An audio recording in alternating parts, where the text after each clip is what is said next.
Hello, Eagles fans. I'm Chris McPherson here along Radio Row in Minneapolis. Super Bowl 52 is right around the I corner. love it. And to get the last-minute news, notes, and info, I brought on Rap Sheet himself, Ian Rapaport from NFL Network. So, Ian, I guess the biggest storyline of the week was Rob Gronkowski.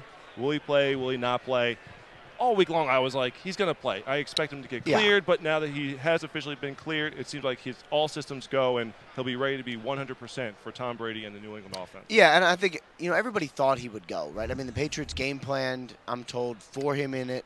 They thought he was going to play. And so really what happened this week was everything that you sort of expected. He progressed well. He got cleared, Thursday morning, was able to practice fully, which is nice. The one thing with concussion protocol is you actually never really know. So it's like people, there's a lot of conspiracy theories. Oh, the Patriots are, keeping him out of interviews. Like, they don't even decide. He joked about that. Rob Gronkowski did. He did joke. He was like, oh, maybe the doctor said keep me out a day or two because of it. So, but no, it's true because of the independent nature of it. You never know. Right. And I think the main thing is, for me, and I like football, and I like to see good football games, this is going to be, obviously you like Carson to be there, but two good teams at full strength. There's no excuses. There's no things, oh, what if this guy played? It's two really good teams with all their guys playing. And I think the actual game is going to be really, really good. Tom Brady, and with the whole hand injury, is that something that it's kind of lingered on this week, wearing the glove during the press conferences? Has he done it at all in sense to kind of put the spotlight on himself and take the heat off of everyone else, since he's been through this so many times before and understands the rigors of Super Bowl week? Yeah, I think that's some of it. And, he really doesn't mind sort of like taking the bullets, like he actually does. He does it in team meetings too, where Belichick will want to get on the team, crush him for something, but he'll rip Brady because Brady can take it. Or you can even tell him, like, look, I'm just going to kill you today and whatever. And it's a great thing because if you're, younger, talented player who struggle a little bit, like let's say you're Malcolm Butler. Well, okay, Tom Brady's there getting ripped. I could get ripped. Yep. Everyone's sort of susceptible, and I think that's an important thing for this team as far as just team building and improvement, that anyone can get, instructed at any point. So Brady does sort of do that. I think this week he did. I also think he wanted to not keep people focused on like what his hand looked like. So I think he just wore the glove, like, just don't look at my hand, Is there an added emphasis for the Patriots on this Super Bowl because Josh McDaniels is expected to leave for Indianapolis, Matt Patricia is expected to leave for Detroit? There's the rumblings of that there's tension between Robert Kraft and Bill Belichick and Tom Brady. Is there almost sort of a sense of, not that this would potentially be the end of the dynasty, but it's coming pretty close to the end of the road? It's definitely going to be a change. Like, I don't think at this point that the triumvirate is going to break up. I think next year, Belichick will be back and Kraft will be back and Brady will be back, but a lot of people will not. And, if you think of who may not be there, Josh McDaniels will not be, Patricia will not be, potentially Joe Judge, the special teams coach, will not be. Dante Scarnecchia and Ivan Fears, both those guys haven't said they're definitely coming back. That could be a lot of things. You could have Bill Belichick having to completely retool his team, at a really late stage in this dynasty. I'm fascinated. And, they make it work. They always do.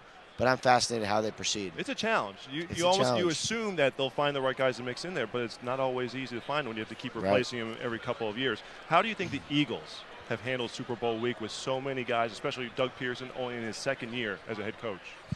Pretty good, honestly. They've been themselves. They've been pretty loose. Doug has been, I think, he seems very comfortable in the spotlight. And it's interesting because he doesn't have he had the experience as a player, but not really. He seems at home. He has pushed the right buttons always. I was wondering this week, thinking he had a padded practice in. He said, you know what, give our guys a little break, rest up. He really has pushed the right buttons. I think the coaching staff is really good, okay, really good. And the quarterback guys from DiFilippo, Frank Reich, and Doug himself, they're fantastic. And to see how they've managed this team to go from the Foles game plan against the Falcons, which was just go out there, don't make any mistakes, we got you, to what we saw 2 weeks ago against the Vikings, completely different, also brilliant. They have pushed the right buttons all the way through this year. It's been impressive. Speaking of John DeFilippo, is there any chance that he takes another job with another team? I know Minnesota has the offensive coordinator opening with Pat Shermer leaving for the Giants job. It seems like Doug Pearson might be able to keep the entire staff intact. Is that maybe the one avenue that might change things up a little bit? Yeah, it is. I would expect the Vikings to have interest in him when they can. Now, I will say this. From what I understand of his situation, he was never looking to leave. He likes – I mean, he's not a coordinator, so everybody would like to advance. Of course. I guess.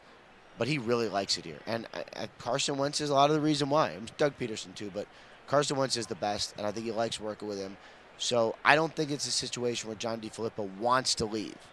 Now, if the Vikings presented with an incredible opportunity, I think he could consider it. But I wouldn't be surprised if he's quarterback's coach next year. Rap sheet from now until Sunday, that 6:30 p.m. kickoff. Is there one storyline you're trying to follow, develop, or has this pretty much been a drama-free Super Bowl week?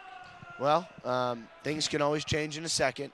Outside of the Alex Smith, and the Alex, right. But look, I mean, the best thing that can happen right now is literally no news. No one, Eagles have been sick a little bit. No one gets sick anymore. No injuries, just everyone chill till game time and then just go play a really good football game, and I look forward to that. Rap sheet, Ian Rapaport from NFL Network joining us here from Radio Row in Minneapolis as we continue our coverage of Super Bowl 52 here on PhiladelphiaEagles.com. I'm Chris McPherson. Thanks for joining us, and have a great Eagles day.